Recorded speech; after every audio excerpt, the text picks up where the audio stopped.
back to my channel. Before we get into the training stuff for today's video, I had to share some exciting news that after one full brutal winter out here in the garage gym, we finally have a real heater. I'll insert a few clips of me training last winter where you can actually see my breath. But up until recently, we just had this little heater, which barely did anything. I mentioned it before. I would just kind of come and warm up in between sets. I would lay my belt across it to warm it up. I would take the bands and lay them across too, just because they would be so tight from being so cold. And when we started our backyard project this summer, we had them run a gas line, so in preparation of getting a heater. And this was installed earlier this week. We actually lucked out because the one that we wanted and ordered wasn't going to be in for quite some time, so they upgraded us for free to a more powerful unit, which is probably better since our garage isn't insulated. Now, having only used it for 3 days so far, I will have to say it's by far the best non-gym purchase that we could have made. So the first 2 days after it was installed, I came out after I had already gotten dressed and was like kind of in the middle of drinking my pre-workout. But those days it was warmer. It was already 46 in here, and I kind of just turned it on because I could. And it raised it like 4 to 5 degrees just in 10 minutes before I came back out. But today was the real test, as it was about 28 this morning. So I came out first thing out of bed to turn it on, and it was 37 in here. And I set it for 50, and it was already up to temperature by 4:30 whenever I came out. You'll see later in the footage from today that I actually wore shorts out here for the sole reason that I could, and couldn't see my breath at all the entire time I was out here. So eventually I might mess with setting up the programming in the thermostat, but I don't want to risk it automatically coming on if for whatever reason I don't come out to train that morning.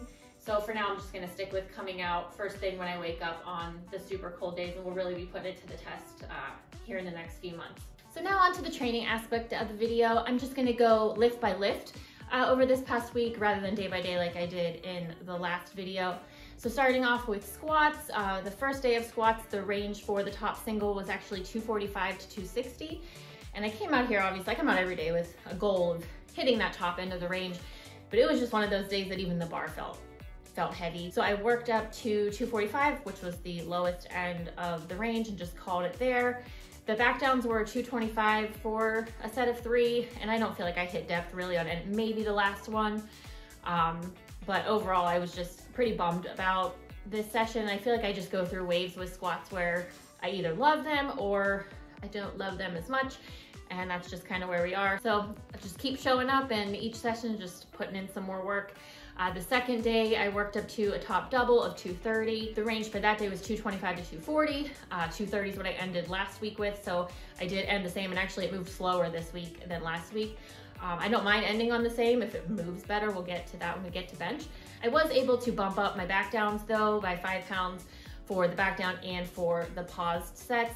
So all in all, more work than last week, just not in my top set. Now for bench, this was week 2 of trying the 4-day-a-week frequency. The first day is the board press and the Larsens.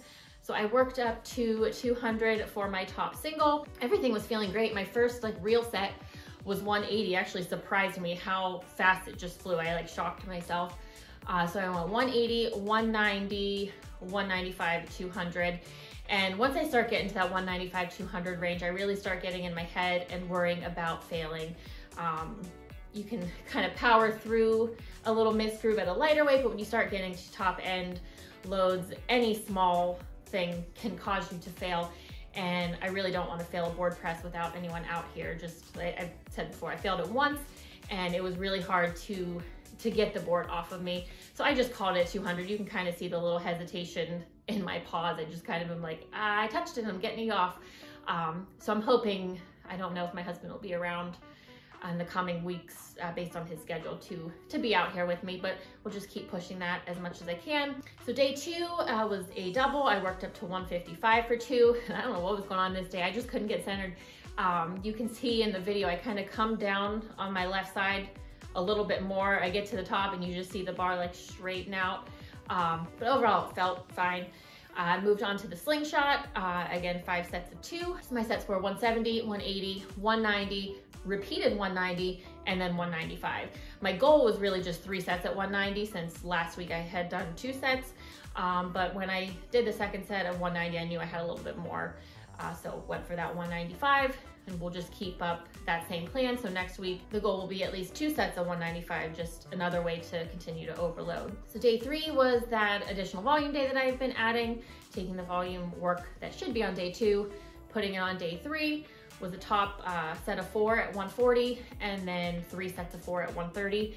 And I know these are lighter weights for me, but this day felt the best, and I feel like I had like a aha moment with my leg drive. And I know you're supposed to push back, almost like you're trying to like kick your feet out.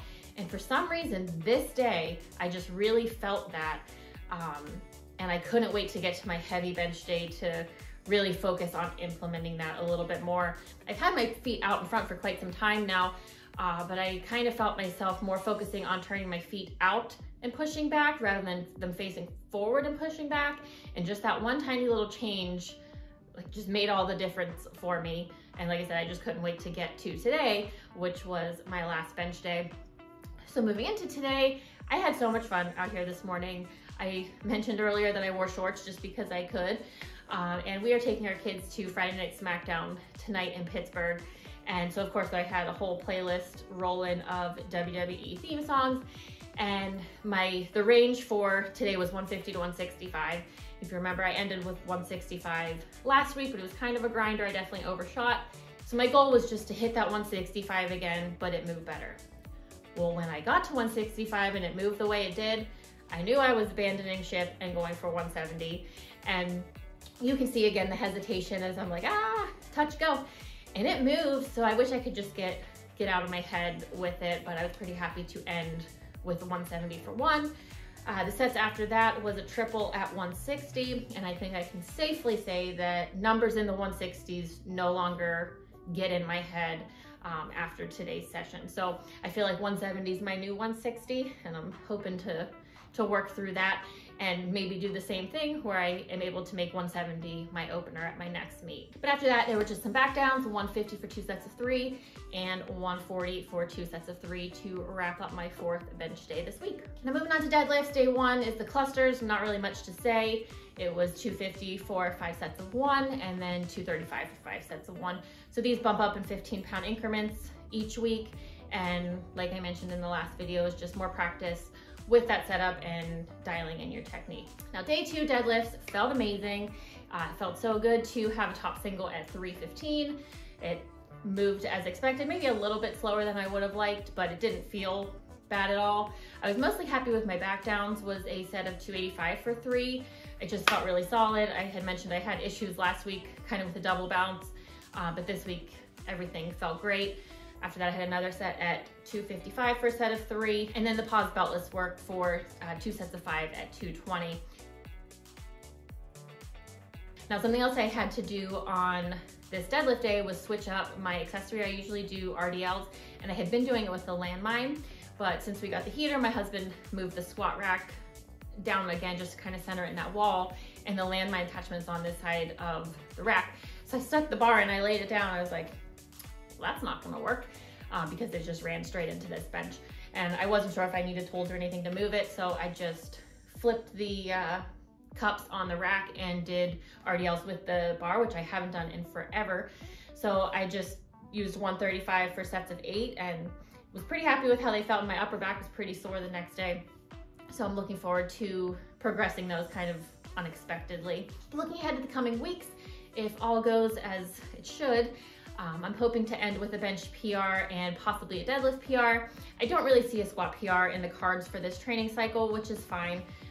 It's very rare that you get all 3 lifts kind of jiving at the same time. After this block, I'll probably go back to self-programming the way I had done for my last meet prep, which was a 3-time-a-week squat frequency. And that's when my squat really blew up. So it was nice having this little break of only squatting twice, but I'm looking forward to adding in that 3rd day. But that's it for now. Thank you so much for watching. Don't forget to like, comment, and subscribe. Stick around for more content from a garage gym, powerlifting mom, showing you that you don't have to be the strongest to be strong.